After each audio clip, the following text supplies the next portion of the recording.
জীবনের কোনো ক্ষেত্রে হতাশ হওয়ার কোনো সুযোগ নাই। আজকে পারিবারিক ভাঙন বলেন, ব্যক্তি পর্যায়ের আত্মিক ধ্বংসই বলেন, সমাজের বিপর্যয় বলেন, যাই বলেন, পিছনে একটা বড় কারণ আছে। সেটা হলো আল্লাহ থেকে দূরে থাকা মানুষ, আল্লাহ থেকে হতাশ হয়ে যাওয়া। আর এই কাজটা শয়তান করিয়েছে মানুষকে আল্লাহ থেকে দূরে সরানোর জন্য।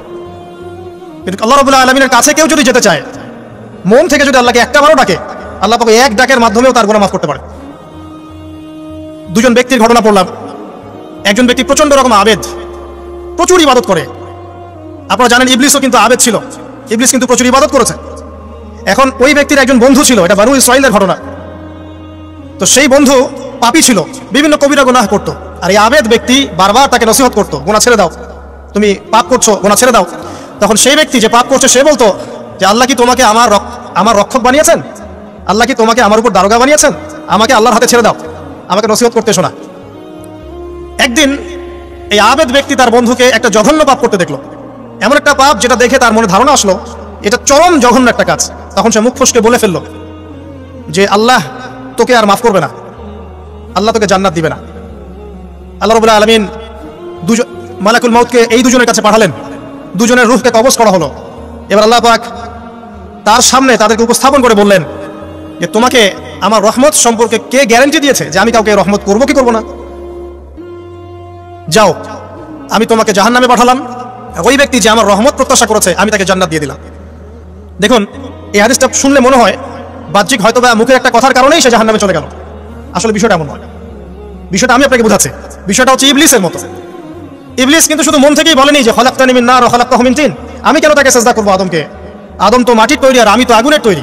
এটা ইবলিসের শুধু মৌখিক স্টেটমেন্ট ছিল না, কারণ কি ছিল? আবা ওয়াস্তাকবারা, সে উদ্ধত হয়েছিল, অহংকার প্রদর্শন করেছিল। ভিতর থেকে ইন্টারনালি সে অহংকারী ছিল, সে আন্ডারএস্টিমেট করে কথাটা বলেছে, শুধু মৌখিকভাবে বলে নাই। কিন্তু ঠিক এই ব্যক্তির ঘটনা এমনই, সে মন থেকে অহংকারী হয়ে উঠেছিল, যদিও বা সে আবেদ ছিল।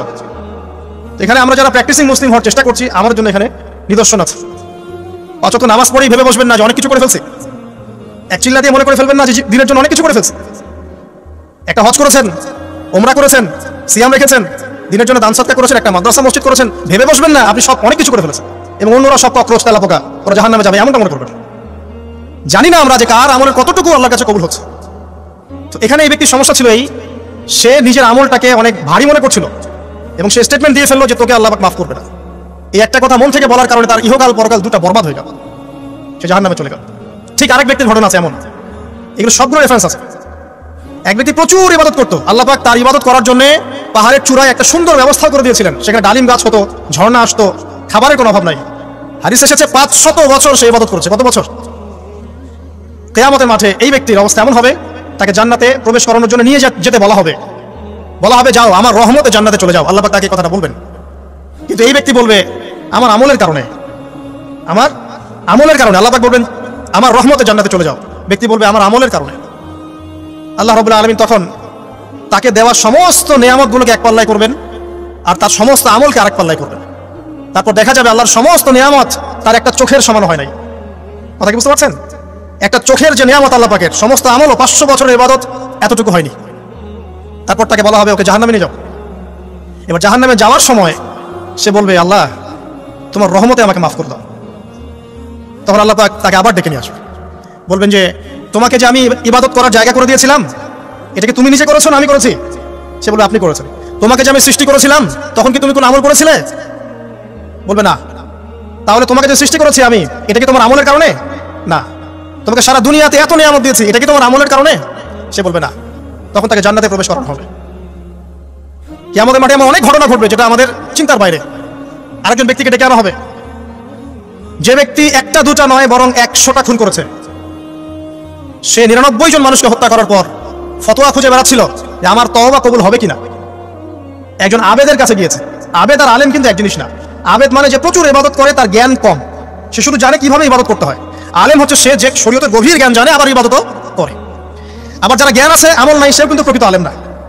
প্রচুর জ্ঞান আছে কিন্তু জ্ঞান অনুযায়ী আমল করে না, সেও কিন্তু প্রকৃত আলেম নন। এবার আসেন, তো এই আবেদের কাছে গিয়ে সে বলছে আমার কি ক্ষমা হবে? আমি 99টা খুন করেছি। সে বলল তোমার আবার ক্ষমা? তোমার ক্ষমা নাই। তখন এই ব্যক্তি এই আবেদকে হত্যা করে 100টা খুন পূর্ণ করলো, ওকেও সে মেরে ফেলছে। আমার ক্ষমাই হবে না তো তোর বেঁচে থাকা কি দরকার, তুইও মর। কি বুঝতে পারলেন? বর্তমান বিশ্বের উগ্র মাথার পলিটিশিয়ানদের মতো অবস্থা। আমার দেশের সমস্যা, তোর দেশ পারমাণবিক বোম মেরে উড়াই দিব, মানে এরকম একটা অবস্থা। তো আল্লাহ রাব্বুল আলামিন এই ব্যক্তির মধ্যে একটা চেতনা তৈরি করলেন যে আমাকে তওবা করতে হবে। সে তখন সার্চ করতে লাগলো আরো কোনো আলেম আছে কিনা। এরপর অনেক দূরে একজন আলেমের সন্ধান পাওয়া গেল। সে সেখানে গেল, তাকে গিয়ে বললো আমার কি ক্ষমা হবে? সে আলেম তাকে বললো হ্যাঁ, তোমারও ক্ষমা হতে পারে, যাও তুমি ইস্তেগফার করো এবং এই এলাকা থেকে অন্য এলাকায় চলে যাও। মানে যে এলাকায় তুমি অনেকদিন ছিলে, যেখানে তুমি অনেক পাপ কাজ করেছো, এখানে থাকার দরকার নাই, তওবা করে তুমি অন্য কোথাও চলে যাও, নতুন একটা জীবন শুরু করো। এখানে থাকলে হবে কি, তোমার স্মৃতিগুলো তোমাকে তাড়িয়ে বেড়াবে এবং মানুষ তোমাকে খারাপ নজরে দেখতেই থাকবে, তুমি তখন কষ্ট পাবে। এই জন্য তুমি চলে যাও। তো চলে যেতে যেতে সে রাস্তায় ইন্তেকাল করে। এবার তার রূহ নিবে কে? এই জন্য দুদল ফেরেশতা আসছেন, জান্নাতি এবং জাহান্নামী। তাদের মধ্যে বাক বিতরটা হচ্ছে কে রূহ নিয়ে যাবে। তো জাহান্নামের ফেরেশতারা বলছেন সে এতগুলো খুন করেছে, তার রূহটা আমরা নিব। আর জান্নাতি ফেরেশতারা বলছেন না, সে তওবা করতে এসেছিল, অতএব সে আল্লাহর অভিমুখী হয়েছে, তার রূহটা আমরা নিব। আল্লাহ পাক এখানে একটা কৌশল করলেন। আল্লাহ পাক ফেরেশতাদেরকে বললেন তোমরা রাস্তাটাকে পরিমাপ করে দেখো, যেদিকে যাচ্ছিল তার পরিমাপ বেশি নাকি যেখান থেকে এসেছে ওর পরিমাণ বেশি। আল্লাহ পাক জমিনকে আদেশ করলেন হে জমিন তুমি প্রশস্ত হয়ে যাও। এবার পরিমাপ করে দেখা গেল সে তওবার দিকে আসছিল, এর পরিমাণটা বেশি। এই একটা কাজের ওসিলা আল্লাহ পাক তাকে মাফ করে দিলেন। মনে রাখবেন এটা মৌখিক বিষয় ছিল না, সে মন থেকে ভিতর থেকে কিন্তু সে আল্লাহর প্রতি অনুগত হয়েছিল। এই মনের বিষয়টা আল্লাহ ছাড়া কেউ জানে না। আপনি দেখতে পারেন সমাজে অনেকে দাড়ি টুপি পাগড়ি জুব্বা সব লাগিয়ে ঘুরছে, বিশ্বাস করেন তাদের মনটা এমনও হতে পারে যে জানোয়ারের চেয়েও কুৎসিত, এমন হতে পারে। আবার আপনি দেখবেন সমাজে এমন অনেক মানুষ ঘুরছে যারা হয়তো অনেক পাপে লিপ্ত মনে হচ্ছে, কিন্তু মনের মধ্যে সততা আছে। আর যার মনের মধ্যে সততা আছে আল্লাহ পাক কোনো না কোনো দিন ইনশাআল্লাহ তাকে হেদায়েত দিবে। এটা আমরা আমাদের অভিজ্ঞতা থেকেও দেখেছি। এমন অনেক মানুষকে আমরা দেখেছি যে ড্রাগ অ্যাডিক্টেড ছিল, মিউজিক করেছে, হারাম সম্পর্কের মধ্যে ছিল, নামাজ ঠিক মতো পড়ে নাই, কিন্তু যখনই আল্লাহর কথা আলোচনা হতো দেখতাম সে খুবই শান্তভাবে মন থেকে কথা শুনছে। এই কথা শুনতে শুনতে শুনতে একদিন মাশাআল্লাহ এখন দেখবেন যে চিল্লা দিয়ে বেড়াচ্ছে বিভিন্ন মসজিদে। আল্লাহ হেদায়েত দিয়েছে, সব ছেড়ে দিয়েছে। এরকম মানুষের অভাব নাই কিন্তু সমাজে। তো এখানে আল্লাহ পাকের রহমত বা দয়ার একটা উজ্জ্বল দৃষ্টান্ত দেখতে পারবেন। ঠিক এরকম আরো একটা ঘটনা আছে বনু ইসরাঈলের। এক ব্যক্তি এত পাপ করেছে যে শেষে মৃত্যুর সময় সে সন্তানদেরকে ডাকছে, ডেকে বলছে যে আমি যখন মারা যাব আমার লাশটাকে তোমরা কবর দিও না, যদি আল্লাহ পাক আমাকে ধরতে পারেন তাহলে খবর আছে আমার। কি করতে হবে? সে বলছে যে আমার দেহটাকে তোমরা পুড়িয়ে ফেলবে এবং পুড়িয়ে ফেলার পরে ছাইগুলোকে একত্রিত করবা, পরে অর্ধেক ছাই সমুদ্রে ভাসিয়ে দিবা, অর্ধেক ছাই বাতাসে উড়িয়ে দিবা। সন্তানরা তাই করলো। মৃত্যুর পর আল্লাহ পাক এই সমুদ্র এবং জমিনকে বাতাসকে আদেশ করলেন যে তোমরা ছাই জড়ো করে দাও। আর মানুষ আর জিন আল্লাহর কথা না শুনলেও এই প্রকৃতি আল্লাহ পাকের কথা শোনে। বিজ্ঞান বলে প্রকৃতি থেকে সব হচ্ছে। কি প্রকৃতি? প্রকৃতি কি কাকে বলে? মানুষকে আল্লাহর ইবাদতকে বাদ দিয়ে প্রকৃতি পূজায় নিয়ে গেছে। এই পুরো প্রকৃতি আর মহাবিশ্ব এক আল্লাহর ইবাদত করে। কে সৃষ্টি করলো প্রকৃতি? প্রাকৃতিক ভাবে হয়েছে সবকিছু বলে, আল্লাহ থেকে হয়েছে বলা যাবে না। বলে আপনি মৌলবাদী হয়ে যাবেন। আল্লাহ শব্দ ইউজ করলে আপনি মৌলবাদী হয়ে যাবেন। ধর্মতাত্ত্বিক শব্দগুলোকে আস্তে আস্তে উঠিয়ে দেওয়া হয়েছে। দেখবেন যুক্তি বিজ্ঞান দার্শনিক শব্দগুলোকে আনা হয়েছে। এটাও টেকনিক্যালি করা হয়েছে। কোন সেকুলার মিডিয়াতে আপনি দেখবেন না ইনশাআল্লাহ বলছে। ইনশাআল্লাহ প্রমাণ করবে যে আপনি আস্তিক না নাস্তিক। তো প্রকৃতিকে আল্লাহ পাক আদেশ করলেন এই সমুদ্র ছাই জড়ো করো, এই বাতাস ছাই জড়ো করো। তারা ছাই জড়ো করে দিল। এই ব্যক্তিকে বলা হচ্ছে তুমি জীবিত করে আল্লাহ পাক বলছেন তুমি যেই কাজটা করেছিলে লিমা ফাআলতা হাদা, তুমি এই কাজটা কেন করেছো? তখন এই ব্যক্তি উত্তর দিচ্ছে মিন খাশিয়াতিকা ইয়া রাব্বি ওয়া আনতা আ'লাম। হে আল্লাহ, আমি আমার বুঝে যা এসেছে আপনার ভয়েই আমি এই কাজটা করেছি, আর আপনি খুব ভালো করেই জানেন যে আমি আপনার ভয় করেছি নাকি অন্য কোনো কারণে করেছি। মানে আপনি আমার মনের কথা জানেন। আল্লাহ পাক তাকে মাফ করে দিলেন। আপনাদেরকে আমি সেই ব্যভিচারী মহিলার কথা মনে করাই। ওই মহিলা যে ব্যক্তি একজন যৌনকর্মী ছিল বা যেটা আমরা বলি ব্যভিচারিণী মহিলা ছিল, একটা কুকুরকে দেখেছে সে পানি পান করার জন্য তৃষ্ণার্ত, সে এটাতে মায়া করে দয়া করে তার মোজাটাকে নামিয়ে এই কূপ থেকে পানি উঠিয়ে কুকুরকে পান করিয়েছে। এই একটা কাজের বদৌলতে আল্লাহ রাব্বুল আলামিন এই ব্যভিচারী মহিলাকে মাফ করে জান্নাত দিয়ে দিয়েছে। হাদিস এটাও এসেছে, নবী সাল্লাল্লাহু আলাইহি ওয়াসাল্লাম বলেছেন ইরহামু মান ফিল আরদ, তোমরা সবাই জমিনবাসীর প্রতি রহম করো।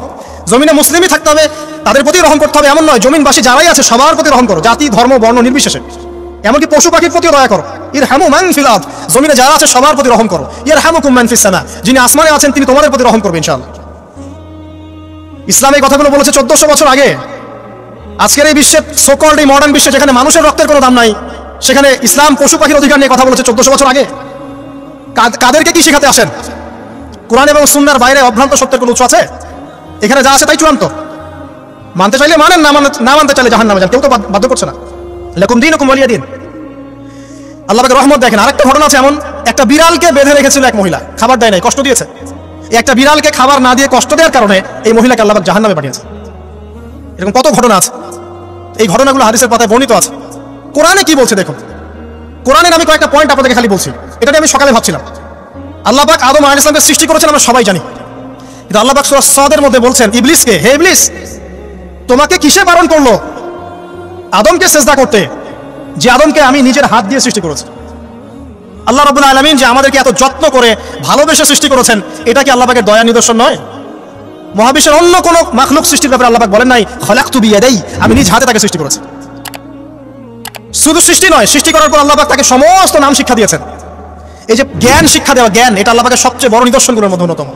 এবং আল্লাহ পাকের সবচেয়ে বড় দয়া, আমার মত এটা, মানব জাতির উপরে আল্লাহ পাকের সবচেয়ে বড় দয়াটা হচ্ছে কি জানেন? আল্লাহ পাক আমাদেরকে জ্ঞান শিক্ষা দিয়েছেন, ওহী নাজিল করেছেন। এটা সব কিছুর ঊর্ধ্বে।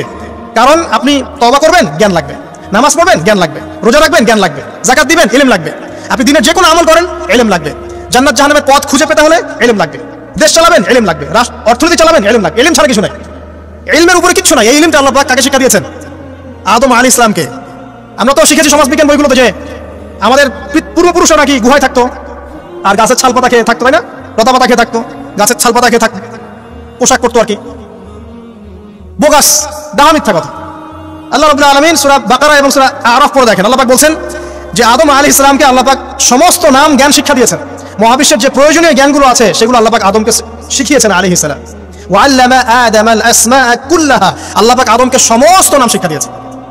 আমাদের পিতা মাতারা মূর্খ ছিলেন না, তারা সৃষ্টি থেকেই জ্ঞানী ছিলেন। আদম আলাইহিস সালামের পারমাণবিক বোম বানানোর কোনো প্রয়োজন ছিল না, ছিল? বানান নাই। আপনার মধ্যে এই জ্ঞানটা আসছে কিভাবে? বাই ডিএনএ আপনি জ্ঞান পাচ্ছেন, কারণ আমরা আদম সন্তান। অনেক জ্ঞান আমাদের ভিতরেই আছে, এগুলো চর্চার মধ্য দিয়ে, গবেষণার মধ্য দিয়ে প্রস্ফুটিত হয় মাত্র। জ্ঞান ভিতরে আছে আমাদের, আমাদের পিতাকে জ্ঞানী করে পাঠানো হয়েছে। এই জ্ঞান শিক্ষা দেওয়াটা হচ্ছে আল্লাহ পাকের সবচেয়ে বড় দয়াগুলোর মধ্যে একটা, রহম করেছেন। শুধু তাই নয়, আদম আলাইহিস সালামকে এমন জ্ঞান শিক্ষা দিয়েছেন যে জ্ঞান ফেরেশতারা পর্যন্ত জানতো না। এটা কি দয়া নয়? এটা কি আদম সন্তানের প্রতি ভালোবাসা নয়? তারপরে সেজদা করিয়েছেন। মহাবিশ্বে অন্য কাউকে কি সেজদা করানো হয়েছে? কোরআনে কি এমন কোনো দলিল আছে যে আদম আলাইহিস সালাম ছাড়া অন্য কাউকে সব ফেরেশতারা সেজদা করেছেন? আছে? তাহলে এই যে সম্মান দেয় আল্লাহর পক্ষ থেকে, সম্মান কিসের ভিত্তিতে? সম্মান শারীরিক ক্ষমতার ভিত্তিতে। সম্মানটা কি কারণে? জ্ঞানের কারণে, ইলমের কারণে, জ্ঞানের কারণে সম্মান। এই সম্মান দেওয়াটা কি আল্লাহ পাকের রহমত এবং দয়া নিদর্শন নয়? অতএব সম্মান পেতে হলে, আল্লাহ রহমত পেতে হলে সেই জ্ঞানের চর্চায় আবার ফিরে আসতে হবে। আপনি যদি আজও সেই ওহীর জ্ঞানের চর্চা করেন, আল্লাহ পাক এই পৃথিবীবাসীর বুকের মধ্যে আপনার জন্য সম্মান পয়দা করে দিবেন ইনশাআল্লাহ। দেখেন, ওই সেই জ্ঞানী যদি আপনি এখনো চর্চা করেন, আজও আপনি সম্মানিত হবেন ইনশাআল্লাহ। ব্যক্তি চর্চা করলে ব্যক্তি সম্মানিত হবে, একটা পরিবার চর্চা করলে ওই পরিবার সম্মানিত হবে, একটা সমাজ যদি চর্চা করে সেই ওহীর জ্ঞান, ওই সমাজ সম্মানিত হবে। একটা দেশে যদি আপনি ওই ওহীভিত্তিক জ্ঞান ছড়িয়ে দেন, পুরো দেশকে আল্লাহ পাক সম্মানিত করবেন ইনশাআল্লাহ, পুরো জাতিকে সম্মানিত করবেন ইনশাআল্লাহ। আরো সামনে যান, এই যে আদম এবং হাওয়া আলাইহিস সালাম গাছের কাছে চলে গেলেন, ফল খেয়ে ফেললেন, কারণ আমরা আদম সন্তান, ভুল করি। আল্লাহ পাকের সাথে সাথেই বহিষ্কার করে দিয়েছেন? না, আল্লাহ পাক তওবা করার জন্য কালিমা শিখিয়ে দিয়েছেন। সুবহানাল্লাহ, তাদের কালিমা জানা ছিল না। আল্লাহ পাক বলছেন ফাতালাক্কা আদাম মির রাব্বিহি কালিমাত, আল্লাহ পাকের কাছ থেকে আদম আলাইহিস সালাম কিছু বাক্য শিখে নিলেন, যেই বাক্য দিয়ে ফাতাবা আলাইহি, সে আল্লাহর কাছে তওবা করলো। কোন সেই বাক্য? সূরা আরাফে আছে, রব্বানা যালামনা আনফুসানা ওয়া ইল্লাম তাগফির লানা ওয়া তারহামনা লানাকুনান্না মিনাল খাসিরিন। এই দোয়া কে শিখিয়ে দিয়েছে? আল্লাহ। এই তওবার বাক্য যে শিখিয়ে দেয়, এটা কি দয়ার পরিচয় নয়? আমরা আল্লাহর কাছে ফিরে যাব, তওবা করব, ইস্তেগফার করব, এই জ্ঞানটা শিখিয়ে দেয়া কি আল্লাহ পাকের দয়ার পরিচয় নয়? না, আমরা কিভাবে ক্ষমা চাইতাম? কিভাবে ক্ষমা চাইলে আল্লাহ পাক সমস্ত গুনাহ মাফ করবেন, এই পদ্ধতিগুলো বলে দেয়া কি আল্লাহ পাকের দয়ার পরিচয় নয়? তারপর সামনে যান, পৃথিবীতে নামিয়ে দিয়ে আল্লাহ পাক ক্ষান্ত হয়ে যাননি। আল্লাহ রাব্বুল আলামিন আসমান থেকে হেদায়েতের গ্রন্থ পাঠিয়েছেন, বলেছেন এই গ্রন্থের মধ্যে যা আছে মেনে চললে তোমরা আবার জান্নাতে ফিরে আসবে ইনশাআল্লাহ। আল্লাহ পাক আদম এবং হাওয়া আলাইহিস সালাম এবং আদম সন্তান সবাইকেই সৃষ্টি করেছেন, উদ্দেশ্য হচ্ছে আল্লাহ পাক আমাদেরকে জান্নাত দিতে চান। আল্লাহ পাক চান যে আমরা যেন জান্নাতে যাই। যদি আমরা জান্নাতে যেতে না পারি পরকালে, একটা কারণে যেতে পারবো না, অনলি একটা কারণ, সেটা হলো আমাদের নিজের দোষে। একটা কারণ, যারা জাহান্নামে যাবে মানুষ এবং জিনদের মধ্যে, নিঃসন্দেহে মহাবিশ্বে তারা ছাড়া জাহান্নামে যাওয়ার উপযুক্ত কেউ ছিল না। ও জাহান্নামে যাওয়ার উপযুক্ত ছিল বলেই আল্লাহ পাক তাকে জাহান্নামে পাঠাবেন। আর যারাই জান্নাতে যাবে প্রত্যেকেই শুধু আমলের বদৌলতে যাবে না, বরং আল্লাহ পাকের রহমতেই যাবে। কেউই তার আমল দিয়ে জান্নাতে যেতে পারবে না। নবী সাল্লাল্লাহু আলাইহি ওয়াসাল্লাম এমন ভাষ্য বলছেন, ইল্লা আনা, আমিও না, ইল্লা বিরহমাতিল্লাহ, আমিও নয়, তবে আল্লাহ পাকের দয়া আমাকে ঘিরে ধরবে। আল্লাহ পাকের রহমত যাদের উপরে বর্ষিত হবে তারাই জান্নাতে যাবে ইনশাআল্লাহ। কে আমল দিয়ে যেতে পারবে না। যত আমলই করি বলা যাবে না আমলের বদৌলতে জান্নাতে যেতে পারবো। আল্লাহ পাক দয়া না করলে হবে না। আল্লাহ পাক চান যে আদম সন্তান যেন জান্নাতেই যায়, এই কারণেই সৃষ্টি করা। এই কারণেই আপনার ওহীভিত্তিক গ্রন্থগুলো পাঠানো, এই কারণে নবী রাসূল পাঠানো, আলেম ওলামা সৃষ্টি করা, মানুষকে সতর্ক করা, হায়াত দেয়া, বারংবার জীবনে চলতে ফিরতে আপনাকে এলান করা হয় আল্লাহর পথে ফিরে আসেন, আল্লাহর পথে ফিরে আসেন। এলান করা হয় না? বিপদ দিয়ে আপনাকে এলান করা হয় আল্লাহর পক্ষ থেকে। আপনি চলতে পথে হোঁচট খান, আল্লাহ আপনাকে এলান দেন ফিরে আসো। চলছেন বিপথে, আল্লাহ পাকে এলান দেন ফিরে আসো। আল্লাহ পাকের পক্ষ থেকে কিন্তু এগুলো আসে। অদ্ভুত একটা হাদিস বললাম, অদ্ভুত বলতে বলছি অ্যামেজিং হাদিস, যে একজন সাহাবী বলছেন, সালমান রাদিয়াল্লাহু আনহু, তিনি বলছেন যে যখন মুমিনের উপর বিপদ আপদ বালা মুসিবত আসে, তখন মুমিনের এই বিপদ আপদ বালা মুসিবত রোগ শোকের বদৌলতে আল্লাহ পাক তার গুনাহগুলোকে মাফ করে দেন এবং তার মর্যাদাকে বাড়িয়ে দেন এবং সে আল্লাহর দিকে ফিরে আসার অনুশোচনা করার সুযোগ পায়। আর যখন কাফের মুশরিক বা ফাসিক মানুষকে এইসব রোগ ব্যাধি বিপদ আপদ বালা মুসিবত ঘিরে ধরে, তার দৃষ্টান্ত সেই উটের নেয় যে উটটাকে তার মালিক বেঁধে রেখেছে, এরপর ছেড়ে দিয়েছে। সে উটটা বুঝতেও পারলো না কেন তার মালিক তাকে বেঁধে রাখলো আর কেনই বা তাকে ছেড়ে দিল। কথাটা কি বুঝতে পারছেন? যারা আল্লাহ দ্রোহী, তাদের উপর যখন বিপদ আপদ বালা মুসিবত আসতে থাকে, তারা বুঝে না যে কি জন্য আসলো আর কেন চলে গেল। কিন্তু মুমিন ব্যক্তি যারা মুসলিম, আল্লাহর অনুগত, তাদের বিষয়টা হচ্ছে এমন বিপদ আপদ বালা মুসিবত রোগ ব্যাধি তাদেরকে আল্লাহর দিকে ফিরিয়ে নিয়ে আসবে ইনশাআল্লাহ।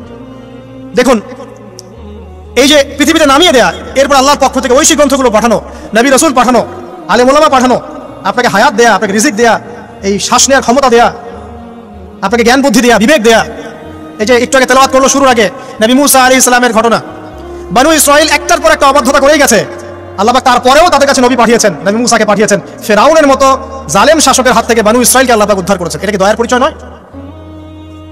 নবী মুসা আলাইহিস সালাম গাছের নিচে বসে আছেন, খাবার নাই, বাসস্থান নাই, কিচ্ছু নাই, বরং তার গায়ে একটা অপবাদ দেওয়া হয়েছে যে তিনি নাকি একজন মানুষকে খুন করেছেন, অথচ তার ইন্টেনশন সেটা ছিল না। তিনি একটা ঘুষি দিয়েছেন লড়াই থামানোর জন্য, ওই এক ঘুষিতেই সেই ব্যক্তি ডেড। এবার তিনি গাছের নিচে বসে দোয়া করছেন, রব্বি ইন্নী লিমা আনজালতা ইলাইয়া মিন খাইরিন ফাকির, আল্লাহ আমি নিঃস্ব অসহায় হয়ে এখানে বসে আছি, তুমি আমার উপর তোমার যে রহমত পাঠাবে আমি তার ভিখারি হয়ে বসে আছি। দোয়া করার সাথে সাথেই ওই শুআয়ব আলাইহিস সালামের মেয়ে হেঁটে হেঁটে চলে আসলো। তিনি স্ত্রী পেলেন, তিনি শ্বশুর পেলেন, একজন নবী পরিবার পেলেন, বাসস্থান পেলেন, চাকরি পর্যন্ত পেলেন। 8 বছর তিনি রাখালি করেছেন শুআয়ব আলাইহিস সালামের ফার্মের মধ্যে। দয়া মুহূর্তেই চলে আসবে, শুধু আল্লাহ দিকে অভিমুখী হলেই হয়, এগুলো দয়া। আইয়ুব আলাইহিস সালামের কথা মনে আছে না? দীর্ঘদিন রোগে ভুগছেন, চিকিৎসা হচ্ছে না, ভালো হচ্ছে না, শেফা হচ্ছে না। এখানে যারা আধ্যাত্মিকত্ব নিয়ে পড়াশোনা করেন, লেখালেখি করেন, তারা বলেছেন তাদের কিছু কিতাবের মধ্যে, রোগটা যখন এমন একটা পর্যায়ে চলে আসলো যে তিনি জিহ্বাটা নড়াতে পারছেন না, কারণ তিনি আল্লাহ পাকে জিকির করতে প্রচন্ড ভালোবাসতেন। এক পর্যায়ে রোগটা এমন একটা জায়গায় চলে আসলো যে জিহ্বাটা তিনি নড়াতে কষ্ট হচ্ছে। তখন গিয়ে তিনি বলছেন, রব্বি আন্নী মাসানি ইয়াদুররু ওয়া আনতা আরহামুর রাহিমিন, হে আল্লাহ আমাকে কষ্ট স্পর্শ করেছে আর তুমি তো ক্ষমাকারী, রহমকারীদের মধ্যে সর্বশ্রেষ্ঠ রহমকারী, আমি জিকির করতে পর্যন্ত পারছি না, আল্লাহ আমার রোগটা শেফা দিয়ে দাও। বলার সাথে সাথে আল্লাহ রাব্বুল আলামিন প্রস্রবণ ঝর্ণা তৈরি করলেন, এখানে গোসল করো, শেফা হয়ে গেল। এগুলো কি রহমতের পরিচয় নয়? এখানে এক্সপেরিয়েন্স স্কলার এমনও বলেছেন, আজকে আমরা যারা বাহ্যিক সৌন্দর্য নিয়ে বেশি গর্ব করি আর কি, আত্মিক সৌন্দর্যের চাইতে বাহ্যিক সৌন্দর্য নিয়ে যারা বেশি গর্ব করি, যদি আল্লাহ পাক আমাদের পোশাকটাকে পরিবর্তন করে দেন, আত্মাটাকে দেহের পোশাক দেন আর দেহটাকে আত্মার পোশাক বানায় দেন, তাহলে দুর্গন্ধে কি আমাদের সামনে আসতে যাবে না। কথা বুঝতে পারছেন না? আইয়ুব আলাইহিস সালামের আত্মাটা ছিল পবিত্র, পরিশুদ্ধ, তার দেহের মধ্যে রোগ হয়েছিল। আর এই পুরো বিশ্বের ম্যাক্সিমাম মানুষের রোগ এখন আত্মায়, দেহে নয়। আবার বলছি, হয়তো বুঝতে পারছেন না। আইয়ুব আলাইহিস সালামের রোগটা হয়েছিল দেহে বাইরে, তার আত্মা ছিল পবিত্র, পরিশুদ্ধ আত্মা। দেহের রোগের একটা পর্যায়ে যখন জিহ্বাটায় ইফেক্ট হলো, তখন জিকির করতে তার কষ্ট হচ্ছে, তখন তিনি দোয়া করছেন, আল্লাহ আমার এই রোগটাকে শেফা দিয়ে দাও। আর এখনকার পুরো জেনারেশন, এই সভ্যতার রোগ হচ্ছে ভিতরে আত্মায়, দেহের রোগের চাইতে তার আত্মার রোগটা বেশি। এখন এই আত্মাটাকে যদি দেহ বানিয়ে দেওয়া হয় আর দেহটাকে আত্মার পোশাক পরিয়ে দেওয়া হয়, দুর্গন্ধে কেউ সামনে আসতে চাবে না। তাই আইয়ুব আলাইহিস সালামের সেই দোয়া এখন আমাদের বেশি করা উচিত, রব্বি আন্নী মাসানি ইয়াদুররু ওয়া আনতা আরহামুর রাহিমিন, আল্লাহ আমাদের আত্মায় রোগ এসেছে, এটাকে তুমি শেফা দাও। দেহের রোগ লেস ইম্পর্টেন্ট, আত্মার রোগটা বেশি ইম্পর্টেন্ট। এরকম নিদর্শন কোরআনের পাতায় পাতায় ছড়িয়ে আছে। আসহাবুল কাহফ, পুরো সমাজ ওদেরকে মেনে নিচ্ছে না, গুহায় চলে গেলেন, ঘুম পাড়িয়ে দিলেন আল্লাহ পাক 309 বছর। কত বছর? 309 বছর একটা দোয়ার বদৌলতে। তারা বলেছিল, রব্বানা আতিনা মিন লাদুনকা রাহমা ওয়া হাইয়্ লানা মিন আমরিনা রাশাদা। আল্লাহ পাক শুধু ঘুম পাড়িয়ে রাখলেন না, তাদের মধ্য দিয়ে আল্লাহ পাক পুরো একটা সভ্যতাকে হেদায়েত করে দিলেন। আলহামদুলিল্লাহ। যে সভ্যতা বিশ্বাস করতো না যে পরকাল বলে কিছু আছে, দাকিয়ানুস বাদশার সেই জুলুম থেকে আল্লাহ পাক এই 10 জন বা 9 জন যুবককে বাঁচালেন, ওদেরকে কিয়ামত পর্যন্ত কোরআনের পাতায় স্থান দিলেন, নিদর্শন বানালেন এবং তাদের মধ্য দিয়ে একটা পুরো সভ্যতাকে হেদায়েত দিলেন। সুবহানাল্লাহ। যেখানে যাবেন এই নিদর্শন। আর কার কথা বলবো? জুলকারনাইন, মনে আছে? কোন সূরা আছে জুলকারনাইনের কথা? সূরা কাহফ। আল্লাহ পাক তাকে এমন রহমত করেছিলেন যে মাশরিক মাগরিব মানে পূর্ব পশ্চিম পর্যন্ত তাকে রাজত্ব দিয়ে দিয়েছে। আজকে তো আমরা এই সামান্য একটু ক্ষমতা পেলেই আমাদের কেউ চেনে না, গায়ে হাতি দেওয়া যায় না, ঠিক আছে? মানে তখন সে নিজেকে মনে করে যে সে এই পৃথিবীর সবকিছু, বাকি মানুষের মানুষ না। ক্ষণস্থায়ী সামান্য একটু ক্ষমতা দিয়ে দেখবেন আমাদের অবস্থা খারাপ। আমাদের এই যে জীবন, আমাদের রিজিক, আমাদের পরিবার, আমাদের সুস্থতা, আমাদের জ্ঞান, আমাদের সমাজ বলেন, রাষ্ট্র, আমাদের অর্থনীতি, এই বিশ্ব, এই সব কিছুই একটা বিষয়কে কেন্দ্র করে টিকে আছে। শুধুমাত্র একটা বিষয়ের সাথে এই পুরো মহাবিশ্ব সম্পর্কিত। আমাদের জীবনের প্রতিটা বিষয় শুধুমাত্র এবং শুধুমাত্র আল্লাহ পাকের রহমতের উপর টিকে আছে।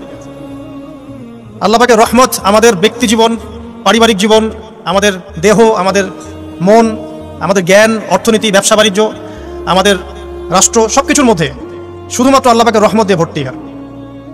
আল্লাহ পাকের রহমতের এত বিশাল সমুদ্র যেটা উপলব্ধি করার ক্ষমতা আমাদের নাই। আমরা যদি সবাই ঠান্ডা মাথায় একটাবার খালি ভাবতে বসি, সবাই যার যার জায়গা থেকে ভাবি যে আল্লাহ পাক আমাদেরকে কি কি রহমত দিয়ে রেখেছেন, কি কি নিয়ামত দিয়ে রেখেছেন। ওয়াইন তাউদ্দু নিআমাতাল্লাহ লা তুহসুহা। তোমরা যদি আল্লাহ পাকের নিয়ামত গণনা করা শুরু করো, কোশ্চিন কালেও গুণে শেষ করতে পারবে না। আল্লাহ পাক সূরা জুমারের মধ্যে বলেছেন, কুল ইয়া ইবাদিয়াল্লাযীনা আসরাফু আলা আনফুসিহিম।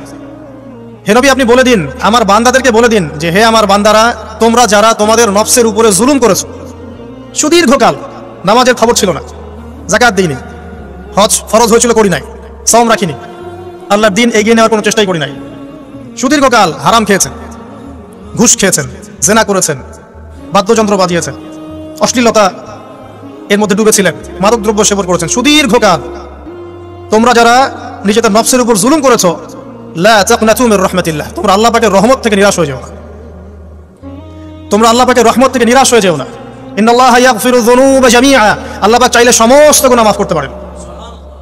ইন্নাহু হুয়াল গফুরুর রহিম, তিনি হচ্ছেন পরম করুণাময়, অসীম দয়ালু। আমি আলোচনা সামনে নিয়ে যাওয়ার আগে আরেকটা বিষয় বলে রাখতে চাই। এই আলোচনাকে একপাক্ষিকভাবে, একপেশেভাবে বুঝে নেওয়ার কোনো সুযোগ নাই। আল্লাহ পাক যেমন পরম করুণাময়, অসীম দয়ালু, ঠিক একইভাবে আল্লাহ রাব্বুল আলামিন শাদীদুল ইকাব, কঠিন শাস্তি দাতাও বটে। এই দুটো বিষয় মাথায় রেখেই আল্লাহর রহমতের আশাও করতে হবে এবং আল্লাহ পাকের গজবের ভয়ও করতে হবে। এর মাঝখানেই হচ্ছে ঈমান। এই জায়গা থেকে আলোচনা বুঝতে হবে। আল্লাহ পাক তৌফিক এনায়েত করুন, আমিন। আমাদেরকে আল্লাহ রাব্বুল আলামিন তার রহমত থেকে নিরাশ হতে বারণ করছেন। যে যত পাপ করেছে জীবনে, যদি একটাবার কেউ যদি আল্লাহ পাককে মন থেকে ডাকে, চোখ দিয়ে ঝরঝর করে পানি পড়ে, আল্লাহ পাককে বলে, সেজদায় গিয়ে পড়ে আল্লাহকে বলে, রব্বিক ফিরলি, আল্লাহ আমাকে মাফ করে দাও, তার মনের মধ্যে যদি সততা থাকে, মন থেকে যদি সেই কথাটা বলে থাকে, আল্লাহ পাক শুধু তাকে ক্ষমাই করবেন না, তার সমস্ত গুনাহগুলোকে আল্লাহ নেকি দিয়ে পরিবর্তন করে দেবেন। একটা হাদিস পড়ছিলাম, নবী করিম সাল্লাল্লাহু আলাইহি ওয়াসাল্লাম তিনি বলছেন যে লাম্মা কাদাল্লাহুল খালক, যখন আল্লাহ রাব্বুল আলামিন এই মহাবিশ্ব সৃষ্টি করেন, তখন আল্লাহ রাব্বুল আলামিন কাতাবা কিতাবান, একটা কিতাব লিখেছেন। একটা কিতাব আছে আল্লাহর কাছে, কাতাবা কিতাবান ফাহুয়া ইনদাহু ফাওকাল আরশ, যে কিতাবটা আল্লাহর নিজের কাছে আছে, আরশের উপরে। সেখানে আল্লাহ পাক লিখে রেখেছেন, কি লিখেছেন? ইন্না রাহমাতি সাবাকাত গদাবি, প্রতিটা ক্ষেত্রেই আমার রহমত, আমার দয়া, আমার করুণা আমার গজবকে পরাজিত করেছে। মানে আল্লাহ রাব্বুল আলামিনের গজব, এর উপরে আল্লাহ পাকের রহমত অবস্থান করছে।